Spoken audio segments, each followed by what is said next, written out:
దీర్ఘకాలంగా తీరని రుణబాధలు మరియు వ్యాపారాల్లో ఎదురవుతున్న ఆర్థిక అడ్డంకులు తొలగిపోవాలంటే మనం దర్శించాల్సిన క్షేత్రం యాదగిరిగుట్ట లక్ష్మీనరసింహస్వామి దేవాలయం.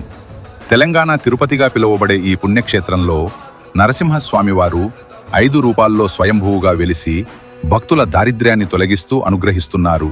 ఇక్కడి ప్రధాన పరిహారం మండల దీపం. అంటే వరుసగా 40 రోజుల పాటు ఈ క్షేత్రంలో నెయ్యితో దీపం వెలిగించి పూజిస్తే ఎటువంటి ఆర్థిక కష్టాలైనా తొలగిపోయి ఐశ్వర్యం సిద్ధిస్తుందని భక్తుల నమ్మకం. ఈ క్షేత్రాన్ని దర్శించినప్పుడు మీరు పఠించాల్సిన శక్తివంతమైన శ్లోకం ఓం శ్రీ లక్ష్మీ నరసింహాయ నమః. అలాగే నరసింహస్వామివారి రుణ విమోచన స్తోత్రాన్ని పారాయణం చేయటం వల్ల మీ ఆర్థిక ఇబ్బందులు వేగంగా తొలగిపోతాయి. పూర్తి నమ్మకంతో ఒక్కసారి ఈ పుణ్యక్షేత్రాన్ని దర్శించుకోండి. ఆ నరసింహస్వామి కృపా కటాక్షాలు మీకు కలగాలని కోరుకుంటూ ఓం నమో నారాయణాయ.